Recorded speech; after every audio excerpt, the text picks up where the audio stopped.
আগামী পঞ্চায়েত নির্বাচন এবং 2026 বিধানসভা নির্বাচনকে সামনে রেখে দলীয় সাংগঠনিক স্থিতি মজবুত করতে জোর তৎপরতা করিমগঞ্জ জেলা এআইইউডিএফ এর। বিগত লোকসভা ভোটের বিপর্যয় থেকে শিক্ষা নিয়ে সীমান্ত জেলায় ঘুরে দাঁড়াতে মরিয়া আজমল শিবির। সংগঠনকে চাঙ্গা করে 26 বিধানসভা ফাইনাল ম্যাচের আগে পঞ্চায়েতে শক্ত পায়ে দাঁড়াতে গুচ্ছ সিদ্ধান্ত গ্রহণ জেলা কমিটির সভায়। শারদীয়া উৎসব ঘিরে সমস্ত দল সংগঠন যখন পুজোর প্রস্তুতিতে ব্যস্ত, ঠিক সেই সময় সাংগঠনিক ক্ষতে মলম লাগিয়ে ঘুরে দাঁড়ানোর তদবির শুরু করলেন আজমল ব্রিগেডের জেলা সভাপতি আজিজুর রহমান তালুকদার। আজ করিমগঞ্জের এআইইউডিএফ এর জেলা কার্যালয়ে এক সভা অনুষ্ঠিত হয়। এতে সেখানে গুরুত্ব আরোপ করা হয় বিধানসভা ডিলিমিটেশন এবং পঞ্চায়েত ডিলিমিটেশনকে।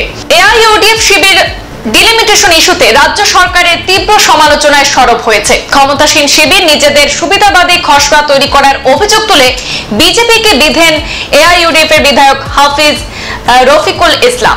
তিনি বলেন, পঞ্চায়েতের ডিলিমিটেশন নিয়ে মানুষ মোটেই খুশি নন। এই ডিলিমিটেশনের চূড়ান্ত তালিকা সঠিকভাবে সম্পন্ন করতে জেলা প্রশাসনের ইতিবাচক পদক্ষেপ কামনা করেন বিধায়ক রফিকুল।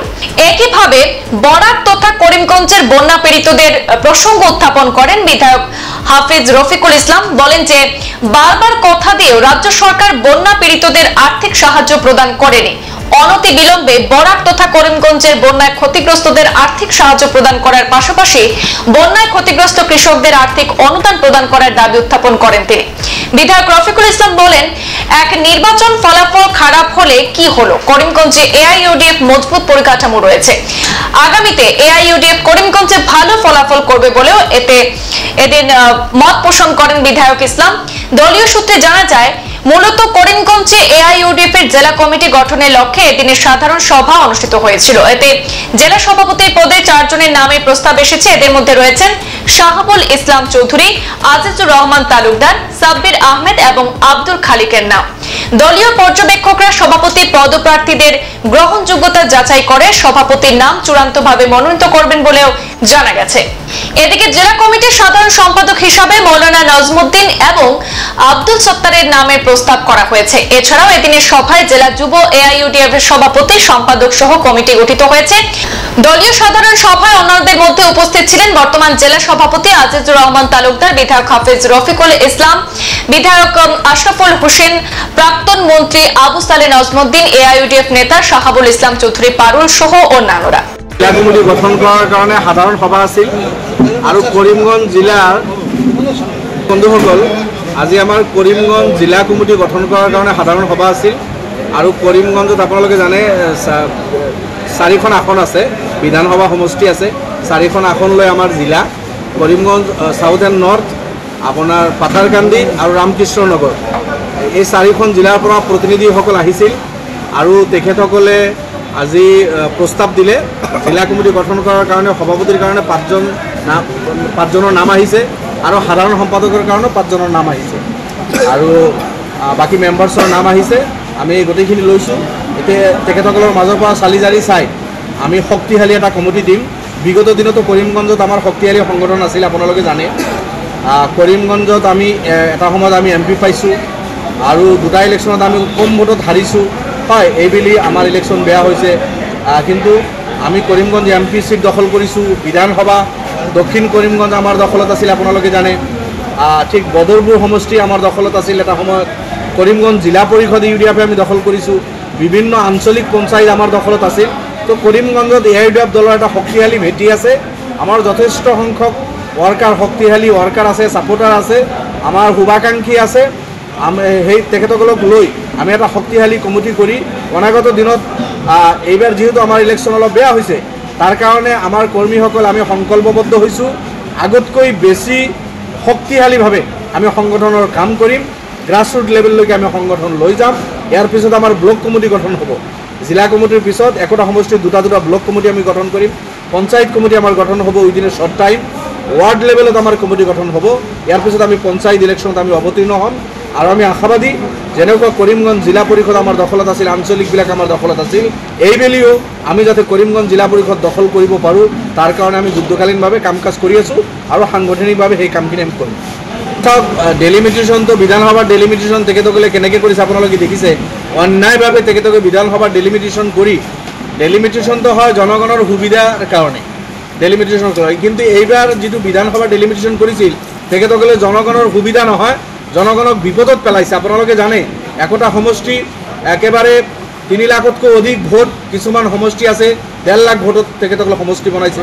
একোটা সমষ্টিৰ দৈৰ্ঘ্য 100-150 কিলোমিটাৰলৈকেও আছে আৰু একোটা সমষ্টিৰ দৈৰ্ঘ্য 20-30 কিলোমিটাৰ। এই যে কাৰুকাৰ্য কৰিছে তেখেতসকলে, অন্যায় কৰিছে। আকৌ এইবেলি পঞ্চায়তত ডেলিমিটেশ্যন কৰি আছে, পঞ্চায়ততো তেখেতসকলে তেনেকুৱা ধৰণৰ কৰি আছে। জিলা পৰিষদ কিছুমান সমষ্টিত সৰু সৰু 30-35 হাজাৰ ভোট লৈ জিলা পৰিষদ বনাই আছে, আন কিছুমান সমষ্টিত 75-80,000 ভোটাৰ লৈ বা জনসংখ্যা লৈ তাতে জিলা পৰিষদ তেখেতসকলে বনাই আছে। এই বৈষম্য কৰি আছে, ডিছক্ৰিমিনেশ্যনৰ চিকাৰ জনগণক কৰি আছে আৰু এই ঘোৰ অন্যায় হ'ব এইবিলাক জনগণৰ লগত। গতিকে ফাইনেল পঞ্চায়তৰ ডেলিমিটেশ্যনৰ হয়তো 2 দিনৰ ভিতৰত ওলাব তেখেতসকলে। এতিয়াও সময় আছে, আপোনালোকৰ যোগেদি লোকেল এডমিনিষ্ট্ৰেশ্যন যিহেতু তেখেতসকলে কাম কৰি আছে, তেখেতসকলৰ প্ৰতি আহ্বান থাকিল, বিধানসভাত যি কৰিলে আপোনালোকে কৰিলে, এইবাৰ পঞ্চায়তৰ ডেলিমিটেশ্যনত আপোনালোকে জানে যাতে জনগণক বিপদত নেপেলায়, ইয়াতে সমানুপাতিক ডিষ্ট্ৰিবিউশ্যনৰ সৈতে মানুহে যাতে সুবিধা পায়। একোটা ৱাৰ্ড 300 ভোট, এটা 1300 ভোট, তেনেকুৱা ধৰণৰ যাতে নহয়, এই চব ঠিক ঠাক কৰি যাতে সঠিকভাৱে ডেলিমিটেশ্যনৰ কামটো কৰে। আপোনালোকৰ যোগেদি লোকেল প্ৰশাসনৰ ওপৰত, প্ৰশাসনৰ ওচৰত আমাৰ এটা আহ্বান থাকিল। চাওক, তেখেতসকলে কি কৈছে নকৈছে সেইটো আমাৰ এই ব্যাপাৰ আমি লুকআউট নহয়, আমি কি কৰিছোঁ সেইটোৱে আমাৰ কথা।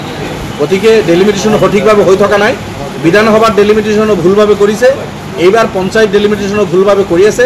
আমাৰ বৰাকবেলীৰ বিধায়কসকলে তাৰ কাৰণে প্ৰতিবাদ কৰিছে, আন্দোলন কৰিছে, ডিচিৰ লগত তেখেতসকলে বহিছে আৰু যেতিয়ালৈকে ফাইনেল নোলাব আমাৰ বিধায়কসকলে এলাৰ্ট আছে। আমি আশাবাদী আমাৰ বিধায়কসকল বা ইয়াৰে যিসকল সচেতন নাগৰিক আছে তেখেতসকলে যি আপত্তি দিছে, দাবী জনাইছে, সেইখিনি লোকেল এডমিনিষ্ট্ৰেশ্যনে দাবীখিনি মানি লৈ সঠিকভাৱে যাতে কৰে, এইখিনি আমাৰ কথা। বাকী কংগ্ৰেছে কি কৰি আছে, অন্য দলে কি কৰি আছে তেখেতসকলে ক'ব।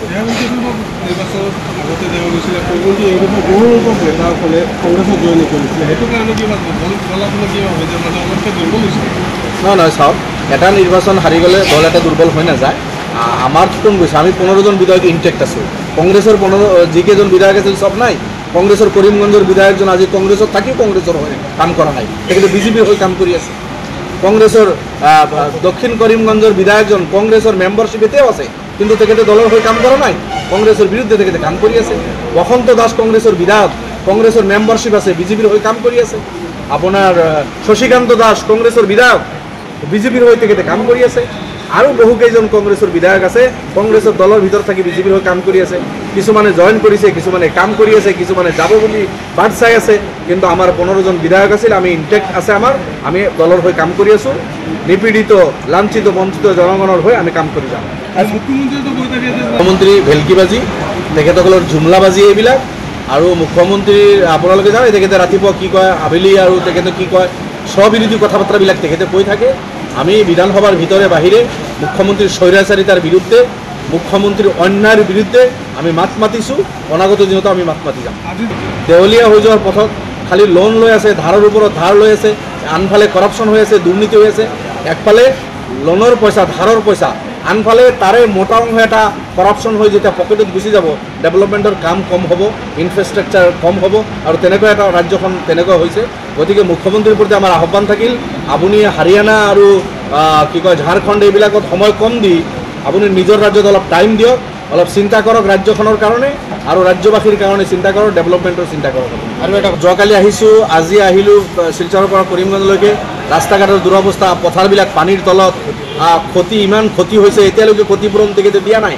গতিকে আমি দাবী জনাইছোঁ, MLA আশৰাফুল হুছেইন ডাঙৰীয়া আছে, মই আছোঁ, আমাৰ কাৰ্যকাৰী সভাপতি প্ৰাক্তন মন্ত্ৰী সন্মানীয় নাজমুদ্দিন আবু চালে নাজমুদ্দিন চাহাব ইয়াতে আছে, আমাৰ বৰাকবেলীৰ নেতা আজিজুৰ ৰহমান তালুকদাৰ চাহাব আছে, আমাৰ সাধাৰণ সম্পাদক সাংগঠনিক বৰাকবেলীৰ মৌলানা নজমুদ্দিন চাহাব আছে, আমাৰ কেণ্ডিডেট আছিল পাৰুল ভাই ইয়াতে আছে, শাহাবুল ইছলাম চৌধুৰী। আমি সকলো আপোনালোকৰ যোগেদি চৰকাৰক দাবী জনাইছোঁ, বৰাকৰ কাৰণে স্পেচিয়েল পেকেজ বৰাদ্দ কৰক। বানপানীত বৰাকৰ যিমান ক্ষতি হ'ল, খেতি বাতি মানুহৰ ধুই গ'লে সংবাদ এ পৰ্যন্তই, ফিৰছি পৰবৰ্তী অন্যান্য আপডেট নিয়ে। ধন্যবাদ।